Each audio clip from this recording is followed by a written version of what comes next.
Halo teman-teman semuanya, kemarin aku dikasih pentol kriwil sama temenku. Ini sebagian sudah dimakan anak-anak, sebagiannya mau aku bikin sop. Ikuti terus videonya karena nanti sebagian sayur sopnya akan aku buat isian pastel tutuk. Sayurannya ada brokoli, kentang, wortel, bumbunya pala, bawang putih, dan merica. Diulek sampai halus, lalu ditumis sampai kering. Kalau sudah harum dan kering, masukkan air, lalu kentang dan wortelnya masuk. Ini sayuran yang paling lama empuknya. Aku masukkan pentol kriwilnya, ditunggu sebentar sampai hampir mau mendidih. Lalu aku masukkan brokoli, bawang bombay sedikit saja, seperempat buah saja, dan bawang pre. Tambahkan 1 sendok teh garam dan sedikit penyedap. Tunggu sampai mendidih. Maaf tadi nggak kerekam, kaldu bubuknya setengah sendok teh. Oh ya, ada yang lupa, yaitu setengah sendok teh gula. Kalau sudah mendidih, masukkan 2 buah tomat yang sudah dipotong-potong. Oke, kalau sudah mendidih kembali, matikan api dan sopnya siap disajikan. Tujuanku pentolnya dibikin sop itu supaya bisa buat teman makan nasi, buat lauk, ada kuahnya. Anak-anak nggak cuma makan pentol, tapi juga makan sayur. Tapi ternyata sopnya nggak dicolek sama sekali sama anak-anak. Akhirnya malam menjelang tidur, aku masukkan sayurannya ke plastik, lalu aku simpan di kulkas. Kuahnya tak buang. Keesokan harinya, aku ngupas 600 gram kentang, aku cuci bersih, lalu aku potong-potong dan direbus sampai empuk. Ini ditusuk pakai garpu, sudah sangat empuk. Aku matikan api, langsung ditiriskan. Setelah ditiriskan, panas-panas, langsung diulek sampai halus. Jadi emak-emak memang serba salah ya, masak sedikit takut kurang, masak banyak nggak kemakan. Harus pinter-pinter atur strategi, harus jadi ahli strategi. Belum lagi skill-skill lain yang kita harus punya, harus jadi perawat, jadi koki, jadi ahli nutrisi, jadi ahli psikologi. Oke, kalau kentangnya sudah halus, tambahkan 1 kuning telur, setengah sendok teh merica bubuk, 1 sendok teh garam. Lalu aku tambahkan 1 saset susu kental manis yang dicairkan pakai 20 ml air, dicampur sampai rata.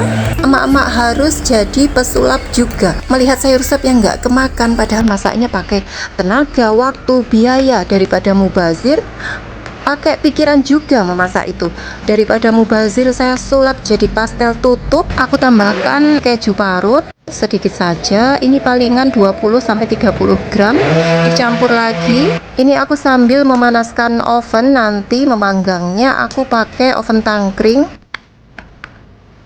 Lalu masukkan ke loyang yang sudah diolesi margarin tipis-tipis, masukkan sekitar 4 sendok makan, ratakan ke dasar loyang.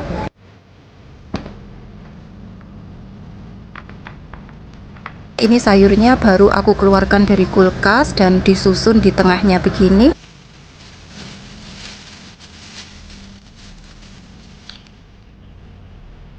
Disusun rata di tengahnya, lalu tutup dengan sisa adonan kentangnya. Masukkan semua adonan kentangnya di atasnya. Ini ngulek kentangnya nggak perlu sampai halus banget, nggak perlu disaring. Ada gerindilannya, ada teksturnya gitu, rasanya justru enak kalau menurutku. Sampai tertutup dan sedikit dipadat-padatkan dan diratakan sampai rapi.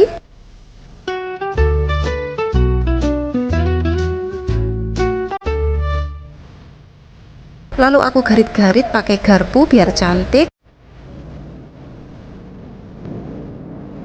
Selanjutnya dioles kuning telur. Kuning telurnya ini juga sisa ngoles bolen tadi pagi, ada sisa sedikit, aku masukkan ke kulkas, dioles sampai rata. Olesannya ini bebas ya, pakai 1 butir telur utuh dikocok gitu juga nggak apa-apa. Lalu taburi dengan potongan daun seledri, taburi juga dengan wijen. Selanjutnya panggang di suhu 180 derajat selama 40 menit atau sampai permukaan atasnya berwarna kecoklatan. Ini sudah matang, keluarkan dari oven. Masing-masing oven bisa berbeda lama manggangnya. Yang penting sering dicek bagian atasnya. Kalau sudah kecoklatan sudah cukup, tunggu sampai hangat. Kalau sudah hangat boleh mulai diicip-icip. Teksturnya kokoh waktu nyendok, yang di bagian tengahnya itu, yang bagian sayurnya itu lembut. Seperti ini penampakannya. Serius ini enak banget. Setelah jadi pastel tutup langsung diserbu. Katanya enak. Bu sesuk nggawe neh yo, sesuk nggawe neh yo. Minta dibikinkan lagi. Kemarin nggak kemakan, sekarang rebutan. Nggak mudah ya mak membuat anak-anak suka makan sayur. Sayurnya harus dimodif dulu, harus didandanin dulu. Ya namanya proses ya. Tapi yang penting sayurnya kemakan akhirnya. Oke teman-teman, terima kasih sudah menonton videonya. Semoga bermanfaat. Sampai jumpa.